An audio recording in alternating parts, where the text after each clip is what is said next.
Double, épisode 8.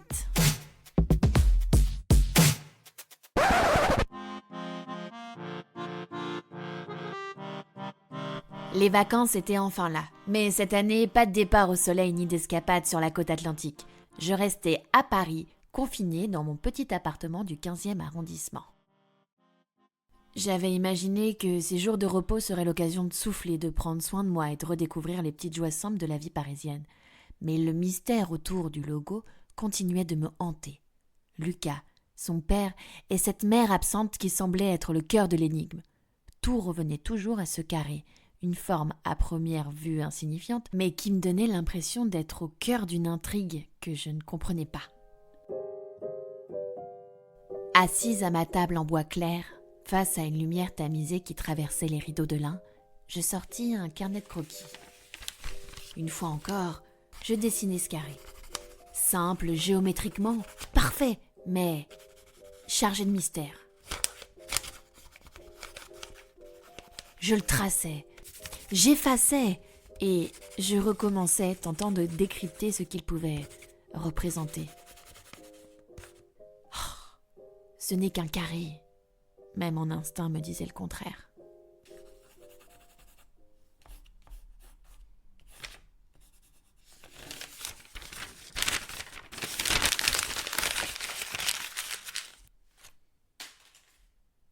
Les heures défilaient.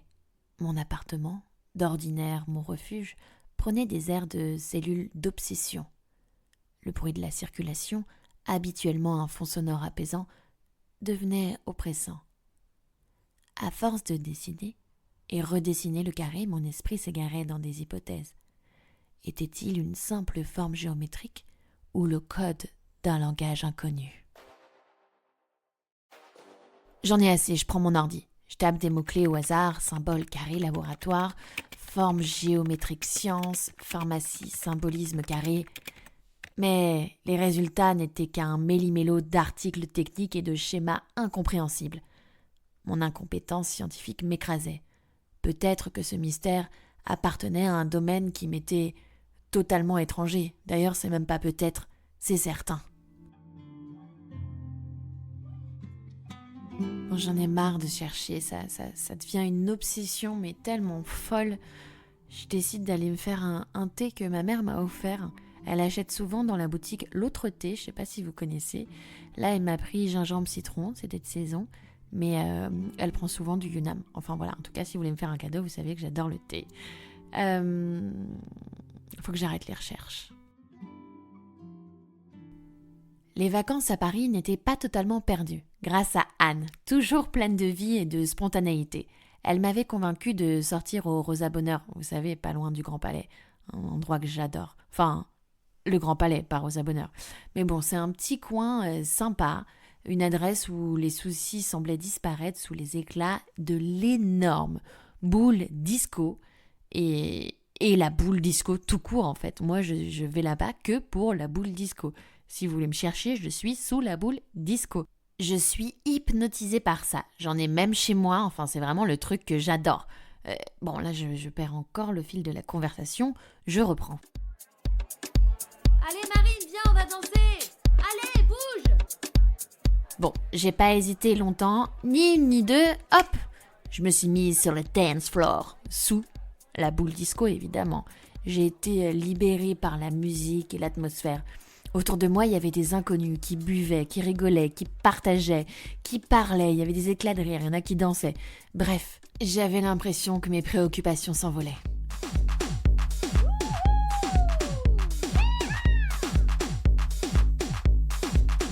Soudain, une silhouette se détache dans la foule. Mon cœur s'accélère. Constantin. Il se tenait là, souriant, son regard braqué sur moi avec cette intensité qui me désarmait toujours. Qu'est-ce que tu fais ici? Bah, tu poses des stories, alors j'ai vu que t'étais là. Tu sais que c'est flippant, non? Flippant ou romantique? Rétorqua-t-il, avec ce sourire qui me faisait toujours hésiter entre agacement et fascination. Il tendit la main et, après un instant d'hésitation, je la pris. Nous dansions. Les rires et les voix autour semblaient s'éloigner, comme si nous étions dans une bulle. Son regard, ses gestes, tout en lui me troublait. Il avait cette manière de me faire sentir à la fois vulnérable et invincible. Lorsque la musique changea de rythme, je fis un pas en arrière, tentant de reprendre le contrôle de mes émotions. « T'es incorrigible. Et toi, tu es magnifique quand tu lâches prise, » répondit-il, ces mots effleurant mon cœur comme une caresse. Je n'avais pas prévu de voir Constantin ce soir, encore moins de me laisser séduire. Mais peut-être qu'un imprévu était exactement ce dont j'avais besoin. Pour une fois, j'étais prête à me laisser porter, à danser sans réfléchir à demain. Parfois, la vie est comme une danse.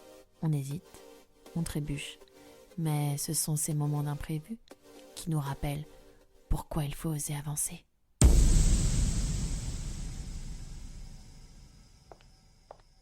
Après une soirée étonnamment légère, je m'apprêtais à rentrer chez moi seule. Mais Constantin, toujours imprévisible, proposa de m'accompagner jusqu'à mon appartement. « Il est tard, tu sais, pas très prudent de rentrer seul, » dit-il, son ton empreint d'un mélange de sincérité et de malice. « Et depuis quand es-tu mon chevalier servant ?»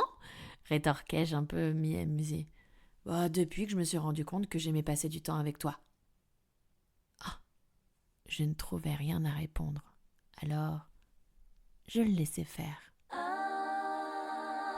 On arrive à mon petit studio.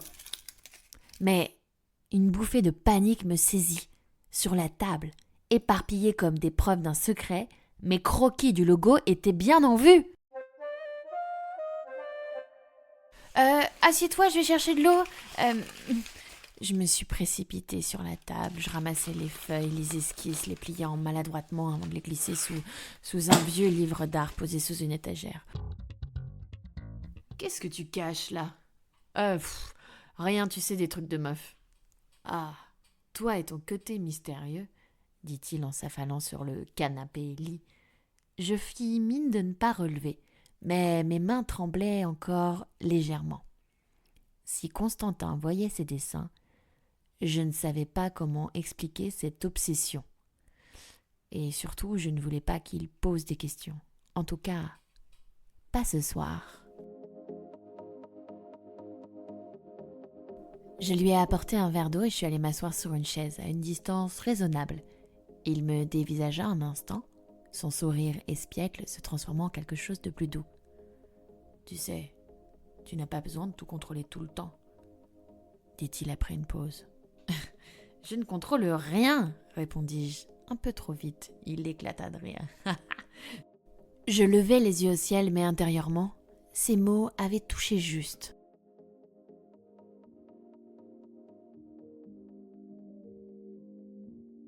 Il a fini par s'allonger sur le canapé-lit, ses bras croisés derrière la tête, comme si l'espace lui appartenait. « Tu sais, tu es assez fascinante, » murmura-t-il, la voix légèrement assourdie par la fatigue. « Je crois que t'es fatiguée, » dis-je en baissant les lumières. « Peut-être, mais c'est vrai. Tu as ce truc, cette intensité. J'arrive pas à te comprendre. J'ai l'impression que tu caches tellement de choses. Comme si tu portais le poids d'un mystère que tu ne veux partager avec personne. Tu m'attires, Marine. » Il n'avait aucune idée à quel point il avait raison. Mais je n'ai rien répondu, préférant passer une bonne soirée. Alors que la nuit était profonde, je restai éveillée plus longtemps que je ne l'aurais voulu, allongée sur mon lit, à quelques centimètres de lui. Mon esprit vagabondait entre mes dessins cachés, Constantin endormi sur mon canapé, et ce mystère qui refusait de me laisser en paix. Je ne savais pas si j'avais bien fait de revoir Constantin. Je ne savais pas si j'avais bien fait de le laisser entrer ce soir. Je ne savais pas si j'avais bien fait de pouvoir imaginer des sentiments pour lui. Mais bon, peut-être que je m'exposais trop. Je sais pas. Enfin, je veux pas me poser de questions. Pas maintenant. Pas encore. La suite au prochain épisode.